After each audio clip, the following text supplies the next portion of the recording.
So we have the Two of Wands coming up. That's a crossroads. And it's where if you're in a situation, you can take it in a different direction. If you're looking for something new, it's now making choices that you can get behind with action. Nothing happens without our participation. Even if we're trying to manifest a dream, doing whatever, our action is required. That is one of the ingredients of how to get what you want. So when this guy stands here, it's not the Two of Swords. Two of Swords is where we logically make that decision. We decide what our truth is, right? It's all mental, logical energy. Two of Wands is a little different. It's not can you talk the talk, it's can you walk the walk. And it always encourages us. I always feel like the Two of Wands is encouraging us to take the path less traveled, to go into like uncharted territory, somewhere we've never been before, to try something new. And yeah, that would give us pause, right? It's going to give us pause for a moment to think, oh, okay, what do I do? Where do I go with this? Now, I don't think the problem is what you're willing to do. I don't get that. I think the problem is how much you have to give to this or what you get back from it. Very earth sign kind of dilemma that you guys have there. And the thing with earth signs, and I'm not having a dig at you guys, I have a Virgo moon, so trust me, I get this. And I have a lot of earth signs in my life as well. The Princess of Pentacles, that's the Page of Pentacles. It's something small. The pages are always the very beginnings of that energy. They're the first court card, right? They don't have the experience of the knights who can really progress the situation. And they're definitely not the kings and queens who sit on their thrones. They have a kingdom. The pages, they would be like the messengers that run around with little messages. They hold the potential of the suit. Yes, they're like the aces. But we don't have all the information or the knowledge here to expand this. So, I mean, what is this? For each of you, that pentacle that she's holding, it's going to represent something different. For some of you, it's like, I want to take my business in this direction, but I don't really have the money to, I need money to invest into that. Or I'd love to go for that relationship, but I don't really have the time or the reason. It's your resources. What do you have to put into this? But that's not what the Two of Wands is asking you. That's not what the Two of Wands is asking you. Wands is the energy that we put out into the world. Only pentacles are physical. Cups are our emotions. Swords are our thoughts. Wands is passion, creativity, that energy, the action that we're willing to take. But pentacles are like our investments, our homes, our relationships, our jobs, all of that physical stuff that we can see, feel and touch that give us physical security and stability. And it feels like a disconnect here. Now, that may not just be from what you have to give to this endeavor. It might be that, yeah, I can take that course of action, but is it worth it if I'm only going to get this back, if I only get a little bit back?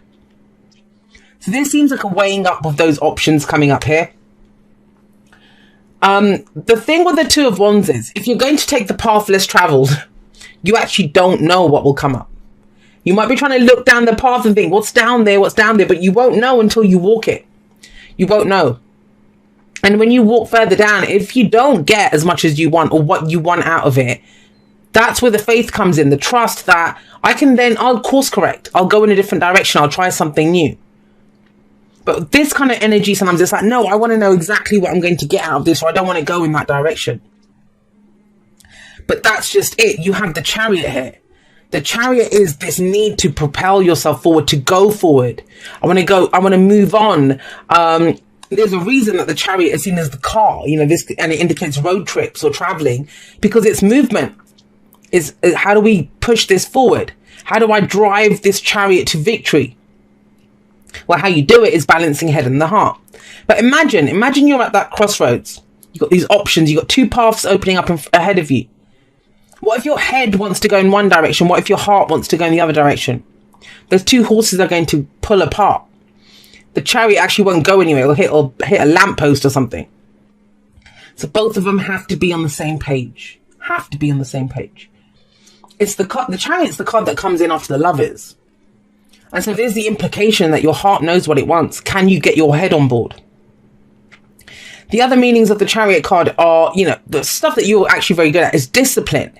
It's routine, it's showing up and getting it done and using the momentum. And, it's the action, the drive, our own determination that we put into a situation to get it there. Now, this time of action of going forward, for some of you, you're listening to me and you're thinking, Jay, I can't do anything. There's nothing that I can do. And I get that. I know why that's happening, because you've got the high priestess in the past. The high priestess is a lot of things. Action oriented is not one of them. And when she comes up, especially when she comes up in the past, the foundation, she's reminding you that, you know, to trust your intuition. Whenever she shows up in a spread, she's saying, you know this. You may not know it at a logical level, but you know it at an instinctual level, at an intuitive level. Now, when she comes up, especially in the past, it's saying, trust yourself, that whatever's gotten you here, you did it right. Like, you know, we can regret or look back. No, this is about getting together, like exploring how you feel, exploring what your intuition's telling you. But have a look at her. She sits there. She sits there just knowing, but she doesn't actually act. This could be something that you've kept a secret, that you've been working on in secret. You know, she keeps us I always call her the keeper of all secrets, because that's what she is. She knows, that's what knowledge, you know, it's secretive knowledge. If you go back now, they teach in universities, but, you know, going back hundreds of years, knowledge was seen as a gift. You know, you had to show that you were worthy of that knowledge. So it's that kind of energy that comes in here. She's also the teacher. So you may have learned something, you may know it in theory, but it's now putting it into practice. Which direction are you going to take this? You're ready to act. And that must be frustrating. I always think it's frustrating when you're in this place of kind of know what I want, or I have a gut feeling about this, and you're getting ready to go. The chariot's all fueled up, but horsed up and ready to go. But it's like, oh, I don't know. This is the spanner in the works here, this Page of Pentacles. Will I get enough back? Do I have enough to give to this? Now, I don't think it's so much about where you're going, because remember, the Two of Wands says a direction that you've not been in before. And the Page of Pentacles, the other thing with the Page of Pentacles, the Princess of Pentacles, is she urges you that if you keep putting in the work, repetition, pay attention to the details, keep putting in a little bit, sustained effort, you will go forward. You will go forward, but you must keep showing up and doing it. It will get you there. But it's not so important about where you're going. And that sounds ridiculous, because everyone's like, no, what do you mean? What do you mean? It's more about what you're leaving behind, because we have the Six of Swords coming up here. Now, the Six of Swords, the card before it, obviously, is the Five of Swords. So we're moving away from a horrible time. This could be where we've dealt with someone who was ruthless, and, you know, all of that kind of nasty energy comes up with the Five of Swords. But we're done with that. Done with the arguing, done with the conflict, done with selfishness, done with envy, because that Five of Swords is all of those things. They're ready to go. They're ready to move forward. And we always see them. Like, the focus is not so much on where they're going, because we can see bits of land here, but we don't know where they're going. We don't have a direct view of where they're going. All we know is that they're taking the lessons learned, and they're like, yeah, we're out. We're out of here. And that's why we see them leaving. It's more about what they're leaving behind. And it is a journey card. Whether that's a literal journey where we're traveling, going on vacation, moving house. Two cards of great movement coming in here. It's something that you might have been planning for a while. Or, you know, it's the internal journey, the emotional journey, the mental journey, that now you're ready to move on from whatever it was that happened. And it's not coming up here. This might have been that your faith got you through. Your faith has been getting you through this situation so far. But it's like, now I need some action. Chariot, I need some action.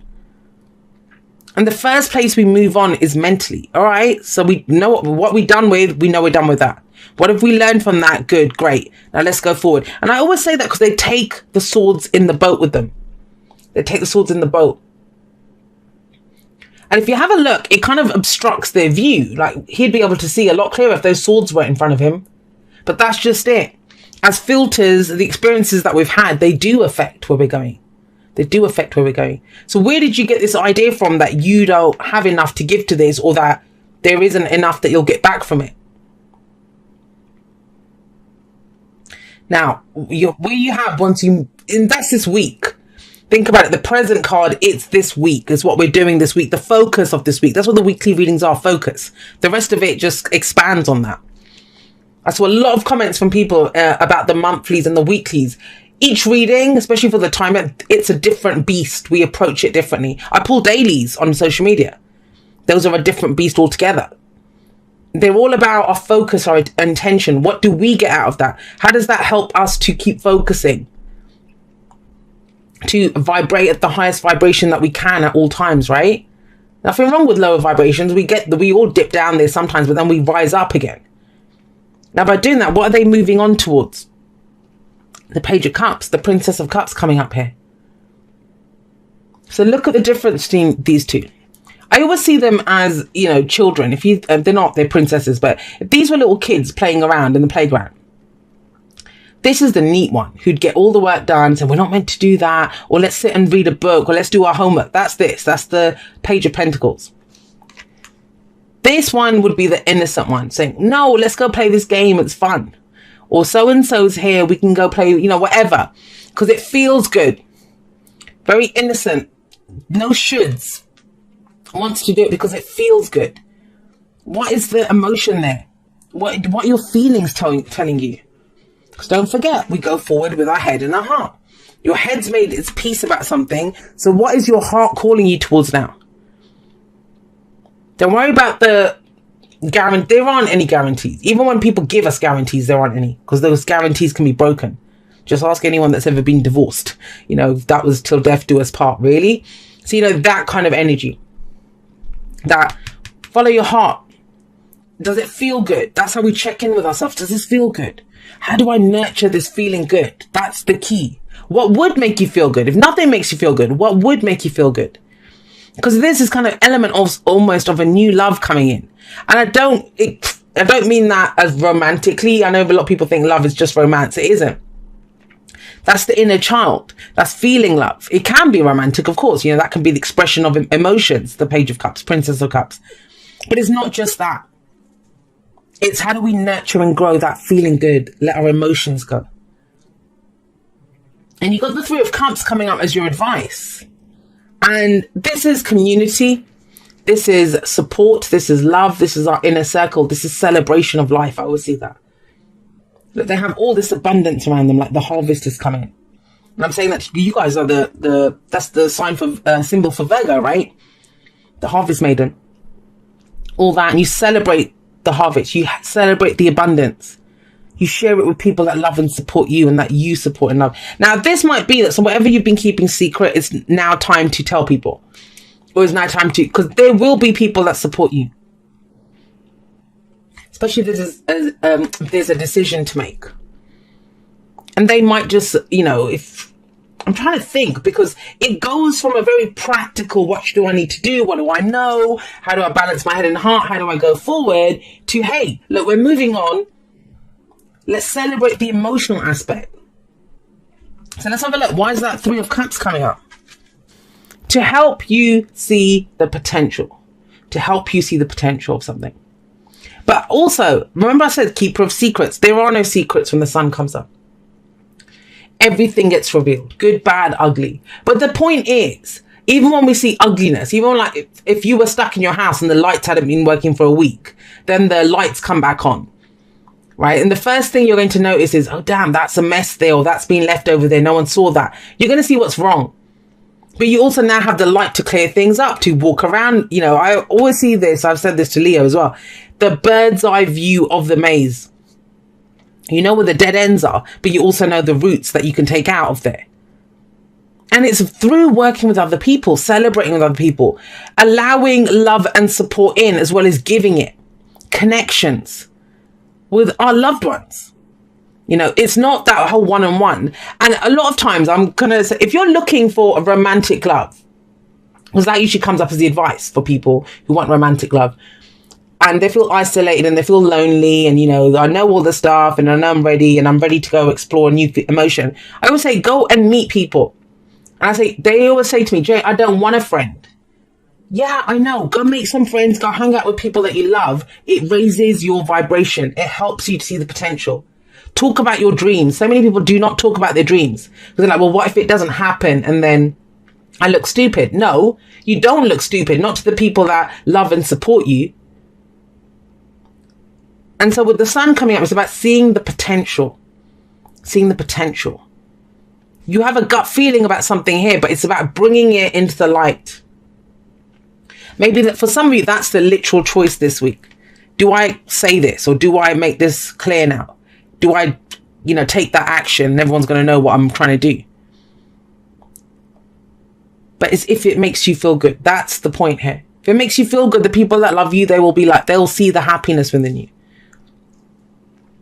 But this can get too practical, and we can't forget our heart in that. The Chariot also tells us that everything has to be aligned, right? Head and heart working together. Love who you are. You are a divine and wonderful person, deserving all of the wonderful things that life has to offer. Now, it seems kind of obvious to say that, but there are so many people that don't even believe they deserve it. I talked about it this week on Instagram. A lot of the times I get people saying to me, I need a miracle. I need a miracle. But the thing is, they say they need a miracle when they just believe nothing can happen.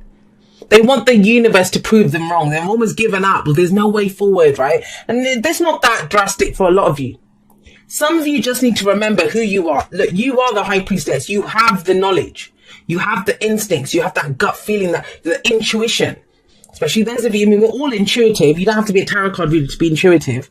We're all intuitive. We all have that divine guidance. That's our emotions. We always know. But when we don't know what to do or which choice to make, we're saying, I don't trust my ability to deal with the outcome if it comes out another way. Love who you are. You will always have your back. And loving who you are means loving your inner child too. And your inner child doesn't always just want the practical and how to work. It wants fun. It wants to laugh. It wants to giggle. Yeah, change in the wind. There's a course correction, a change in the direction that you're going. You can handle it. If you love who you are and know that I deserve this, I deserve to get something different, or I can manage a new direction. Because a change in the wind says that is when we can sense something's coming in. And maybe you've been feeling it for a while. I often say this, I include myself in this. Intuitive types, people that, especially readers, other psychics or intuitives or whatever, they're the worst people sometimes because we can sense things coming a mile off. Maybe you can. But it's like, where is it? Where is it? I'm looking for it. I don't see anything. There's hardly anything coming towards me. Trust it. Don't be afraid of it. And a change in the wind is also, you change direction too. Imagine going against the wind. If the wind takes you in a different direction, go with that. I know I don't always read that card that way, but I'm getting it that way in this reading. Because a change in the wind is good. And sometimes it can feel like a storm coming up. Once it's passed, though, it clears the air. It clears the air. And we can have this amazing plan, Princess of Pentacles, where we think, I want it this way. I know the details of it. But this is like, well, if you go a different direction, if you let go of the attachment to the end result that you had and kind of go in that direction that, your experiences tell you, and say, look, as long as we leave that shit behind and go in another direction, doesn't matter where we go. You might find a new love. And I mean that in the purest sense, new love, something that you love. Dearest you, the common sayings, be in the world but not of it, and wear the world loosely, refer to the need to be engaged with life while not being attached to specific outcomes. Do not take this world too personally, for you are one of many co-creators here to play, and we have many ideas about how all this should play out. Just know that outcomes don't matter as much as the presence you bring to each experience and how you let yourself flow through life. There's a real freedom in knowing and accepting this. So will you wear the world loosely, or will it straitjacket you? It's your choice. Whatever happens, have the courage to keep trying to live as you are meant to. And when it comes to manifesting, don't worry about the how or even the why. We have that covered. Everything is going to turn out exactly as it should. Spirit has a plan. Loving you always and forever. Now it talks about Spirit having a plan. I feel like you have a plan too. At this point, which this is that intuition, right? It's the unseen stuff. The Hierophant is the earthly representation of the High Priestess, but she's the ethereal. She's the energy. She's the spirit. She's the tarot card reader. It's all of that kind of energy, the unseen. Are you trying to take something that's unseen and turn it into, like, you're trying to find the physical representation of that. But then maybe we need to move on from something with that Six of Swords coming up. This is a card of change. It is, I'm sorry, this is a reading of change. It is of change. But change to what? And are we looking towards the light and the potential? Or are we looking at what's not there? Like, you know, it's too little, or I don't have much to give to this or that. And it's, at the end of the day, when we love who we are, and that's key here, whether we want change, whether we want more love, whether we want whatever, if we can do that for ourselves, to ourselves, we will always see that outside in the world. And, you know, for things to adjust and change, remember, we're co-creators. While that change is taking place, while things are adjusting, they can feel like we're stuck in a storm. Once that storm clears, we can do it. We can move forward. And that's what this is, moving forward. Change. It's more about not things changing around you. I think when we say change, people think everything around them changes. It's more about moving forward. What can I do to move forward, to take the next step? What choices can I make? And maybe going in a completely new direction is there. Because at least, you know, if I don't see the potential in the other way, well, anything can happen, right?